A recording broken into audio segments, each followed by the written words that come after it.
AllReasonNoLogic. Hey everyone, I'm Twig and I'm back here with Bruticus for a casting of another Claymore 3 King of the Hill. In case you missed the last one, we have grabbed these games from our recent Sunday super stream. The game style sees 5 lots of 2 vs 1 King of the Hills, where the players in the middle, the kings, get a bonus, this time a 40% bonus. Surrounding the kings are 11 peasants, meaning that there is one group of 3, and the red player, Techno Spliff, is the unlucky king to face off against 3 players, which includes myself and Pradith from AllReasonNoLogic, as well as Black Death. So the rules for this is we're not supposed to leave the starting circles, so we're starting on 3 mexes. Fortunately, Pradith was being the 11th player, had to start on 2 mexes, so he's the exception.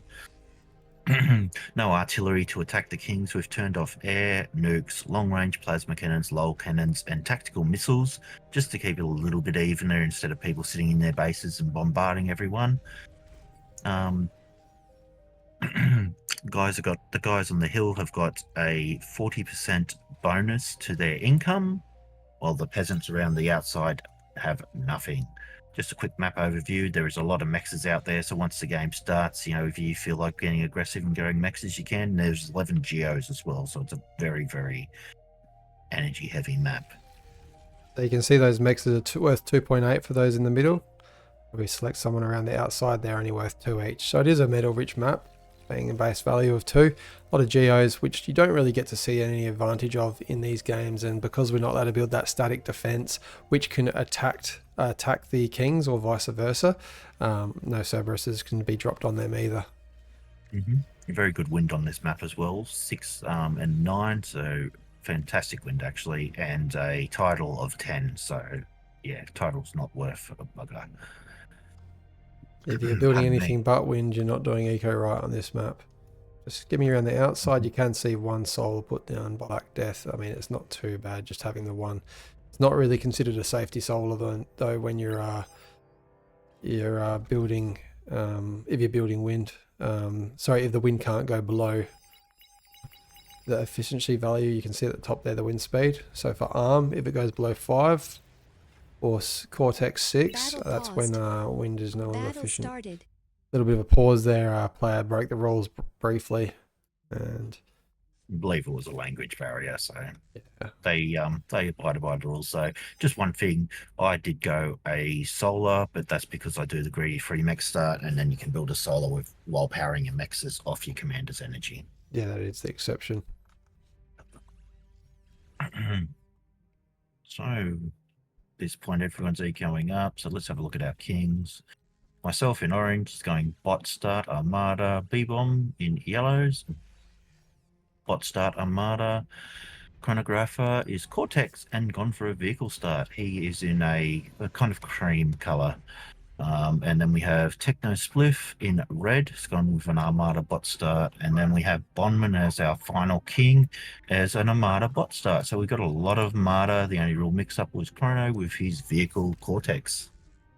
I think the benefit with the Armada is those ticks, and we may or may not have seen in a previous game the use of the ticks out of those kings can really deter those peasants from attacking at the start of the 10-minute no. Oh, I forgot to mention that. No attacking for 10 minutes. Yes, my mistake there with the rules. So yeah, need to stay in those start positions, not expanding too far out. I do believe there was a little bit of a rule confusion with the mexes that can be taken around the outside. So I think the general rule that we applied was you can take any of those mexes around the outside of the map. I might have missed that memo myself, which is a bit dumb considering I was one of the lobby holders. Well, it was a very, very active lobby, a lot of VoIP communication going on, a lot of excitement and general dickery. So it was, yeah, quite hard to keep up with things. But, you know, that's the sort of games we have. It's fun games. So wasn't too worried about it as long as people weren't attacking everyone at the within that 10 minutes. It was pretty good. Pradith just using his extra position rather than building a lab. He has being very kind and just funding myself, Twig. Currently going for a com bomb to get that extra metal to get the T2 up and running. And we're just about to tick over 5 minutes right about now. And looking at the statistics, the metal produced, and you can see those kings on much higher metal. Punjaba with his experience doing very well for us, keeping up with myself, and we will see an exponential jump in resources for those commanders in the middle of the map as that 40% takes effect when they get to that T2 stage of the game. I'm good to say the Kings aren't doing the quickest T2 transitions. I've got mine up. It looks like B-Bomb's had his for a bit. Yellow and orange. Chrono is halfway through his T2 transition, stalling a bit, but he's being very clever. He's eating his solars to generate that extra metal. Techno Spliffs has eaten his lab, but doesn't have a T2 planted yet. It's just continuing to eco. And who is this? There's Bondman. Our last one in the hot pink is yet to set up a transition. He's going for Dragon Claws, though, which, if he gets a tick rush, is going to be a fantastic defense. Around the map, only three T2 completed transitions at this bit after 6 minute mark. With green also on the way and blue also on the way there, light blue that is. And just starting his T2 transition with a lot of constructors, probably a little bit less experience there, only 2 OS. This amount of constructors could definitely go into wind, I reckon. Yeah, looking at that play style, it looks like he might be someone from Subcom or FAF, and relying on using constructors instead of build turrets, and definitely very light on that eco. The T2s are ticking over more. Blue has not completely eaten his com, so he's going to have that com available later on if he reses it for the D guns, which could be important. Who knows? I do like the use of the walls.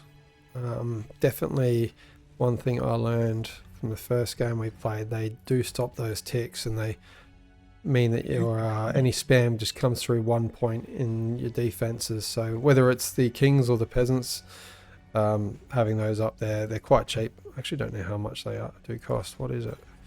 8 metal. 8. More than I thought, actually. Build 10 of them, that's 80 metal gone. Yeah. But definitely, that 80 metal could definitely funnel those ticks into defenses, or at least into where your units are coming out, so your units are engaging them straight out of the lab. Heading onto the 8 minute mark shortly, and finally Techno's got the T2 lab coming up. A lot of T1 eco, but I think the better move here would be getting those T2 mexes on those, what would they be worth? Have we got any down to compare? Yeah, 8. Look at yours, 8.1, so a combined 24 metal, which is a absolute bucket load. You can fund T2 production off just those 3 mexes, let alone having those converters as well. You can see your incomes in the 40s at this stage of the game. I do like what Chrono's done here up in the king for the, cream colour. He set up a few landmines. It's not going to stop much, but it's definitely going to give him a little bit of time, especially if he gets a tick ball run through those landmines. It's going to be the end of that tick ball. It's that scare factor as well. Like people see mines, they back up because they don't want to lose anything valuable.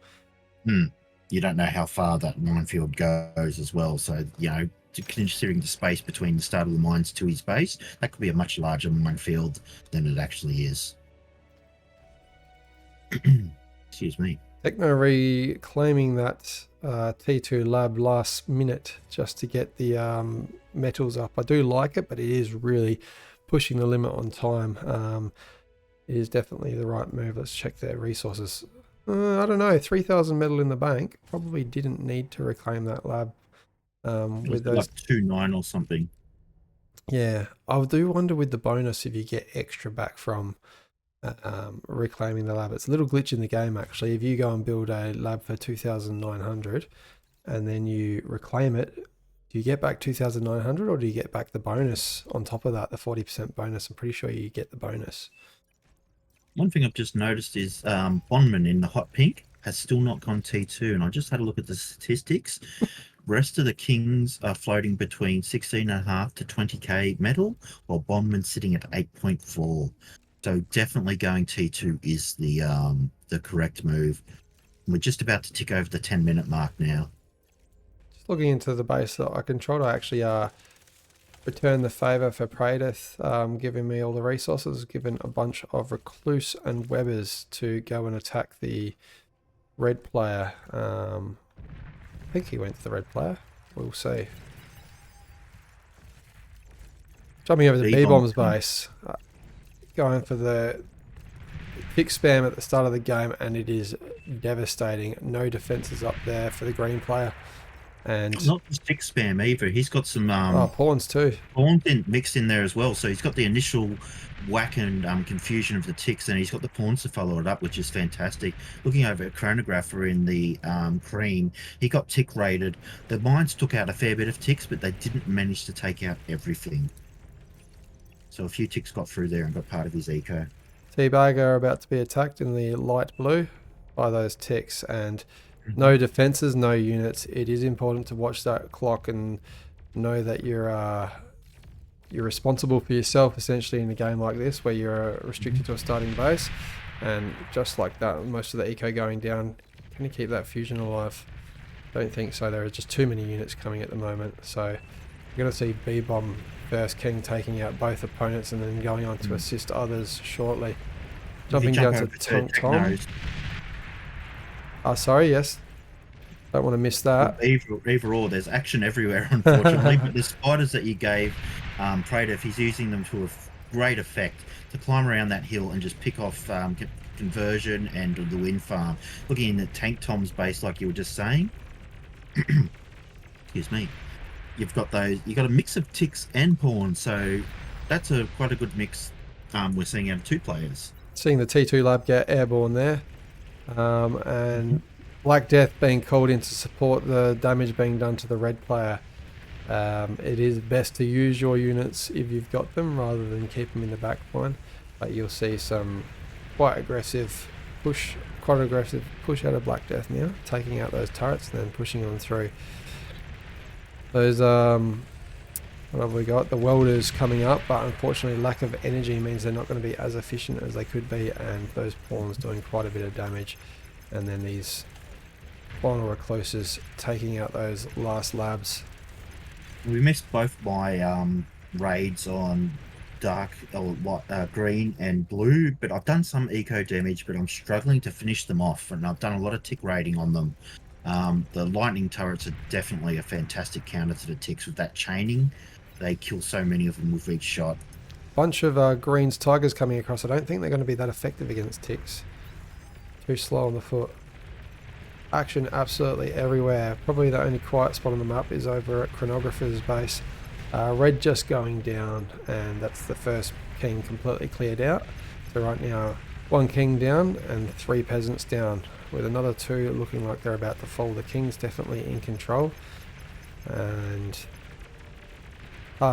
being raided in the back line. Sneaky by Bondman, getting the pawns out the back there. Trying to take out the lab. I don't know if we'll get that. Yeah, Bondman's done great. He's killed one of his kings and he's definitely done crippling damage to the other. B-Bomb in yellow has killed one of his, and it's basically a couple of wins, a constructor, a solar, and the comm left. And that comm is in cloak mode at the moment. Very smart move. You're sending out 2 lots of ticks right now, but those lightning turrets definitely taking them out quickly. They just jump from one tick to another, and that getting shut down quite nicely by Punjaba. And then I mismicroed at Karis's base in the green and left some idle ticks. Completely forgot about them. Switched over the pawns now though, since the lightning turrets are doing so much. Excuse me. If you look at Chronographer's base, Praedyth has been attacking with those spiders, done some more damage. Unfortunately, he's running out of spiders. He's on his last one. But it's done a fantastic job with those so far. Taking out red, I did focus and breed a little bit of eco going for our first fusion on the back lines in the peasants world at the moment. Almost getting that T2 lab with just ticks. Oh, you did get it. That was done by self-damage, so Karis building that pop-up dragons more within range. Great micro to hug the T2 lab because it's just gone and done a whole bunch of self-damage. Now your pawn's having effect on blue. And not enough energy there for those welders to continuously shoot all at once. If you notice, my mistake was I moved my commander away at the wrong time, and those tigers are going to roll over that wall. I set him up to get me more energy, as you can see the lightning bolt above his head. And yeah, bad move by me. Are we going to see a bit of a base trade here? Didn't know those tigers could push so easily through the defences, and here comes a little bit of damage. Yeah, if your commander was there, definitely could have been the thing that shuts this down. Yeah, I would have got those D guns off easily when the tiger's stuck on that ramp, but unfortunately I moved him away to build more energy. And probably the best damage that was done was on these build turrets, so now the pawn's taking a while to get out, but yeah, shutting them down quite quickly. Bad move there though, hugging the converters with the tigers and getting some easy damage on them. A bit of sloppy play on my part as well, not moving that comm into intercepting them sooner. Moving over to Bondman. Bondman just getting the T2 lab up and literally only got, I think, one unit out, and then the hound's coming through. Now that I've got that extra eco, I've been able to focus onto that longer range unit, the hound, once in a critical number. Very devastating. And they do have two fire modes, Gauze Cannon and what's the one called? Heavy Plasma. Heavy plasma. So heavy plasma doing a lot more damage to static structures and also units that aren't being microed, but the Gauze Cannon definitely keeps up with the faster moving units. Quicker projectile speed on that Gauze Cannon, and there's less or no arc on it, so there's less margin for error. So we're down to 2 full health, or let's say 1 full health king. B-Bomb has hardly been touched, I don't think, at all. Yourself rebuilding in the base. Chronographer still has that fusion up, never lost it, so Chronographer's eco is a little bit better than the 2 opponents he's against. But Winero going for a bit of an eco greed with a second fusion coming up.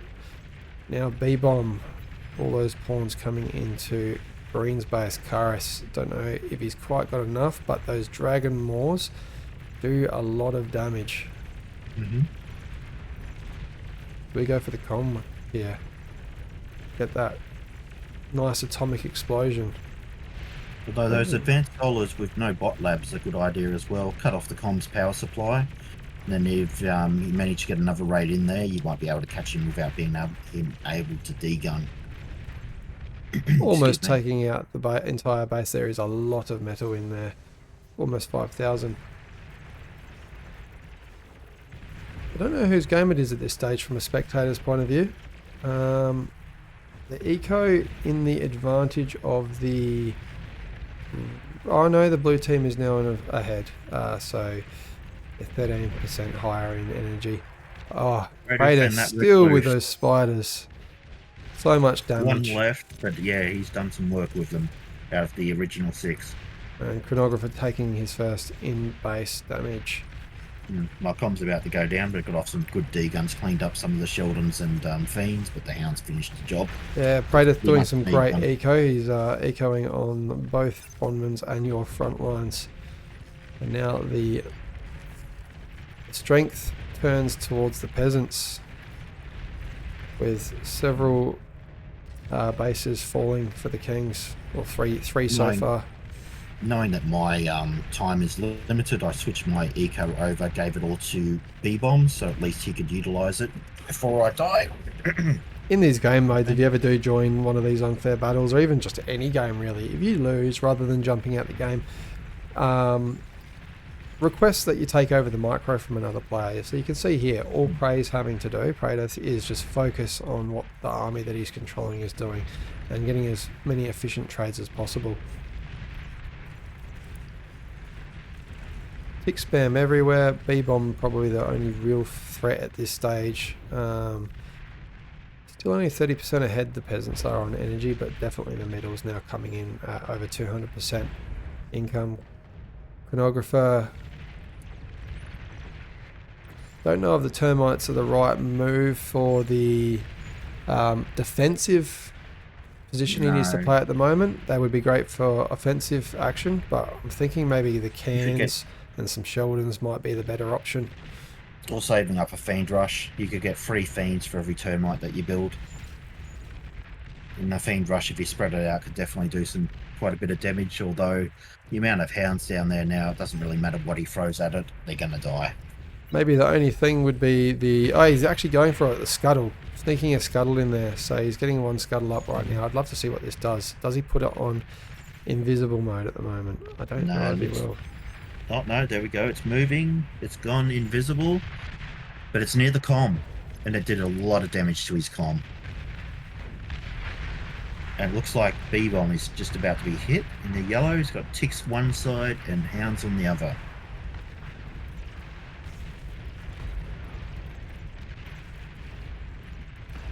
Nice eco that B-Bomb's built, but it's just, yeah, too much in there now. This is what I like about the ticks as well. Being so small, they can squeeze into all these little crevices that you leave for between your wind and stuff like that, where some units struggle to get in there.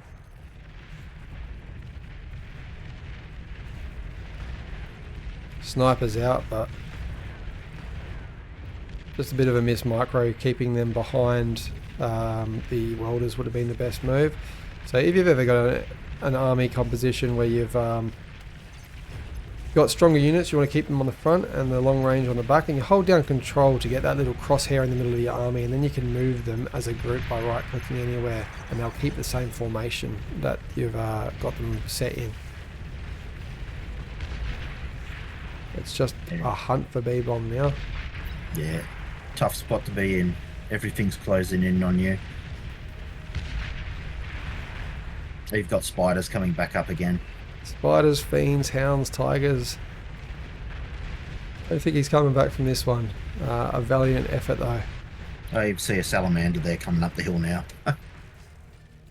Hope you guys enjoyed that one. If you do have replays yourself, make sure you jump on our Discord and drop one into the replays section of our Discord. Also, if you have any feedback on this game, please leave a comment or send us a message on the Discord on how you would like to see these games set up. We do love our Kings of the Hill styles. We play on Throne this one, and we're trying out other maps every now and then, usually on Sundays if you ever want to join in the stream as well.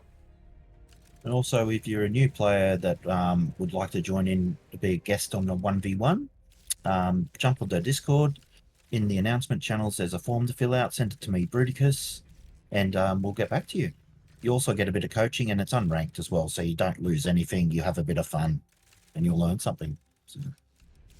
I hope you've enjoyed watching. We'll see you in the next one. Bye for now.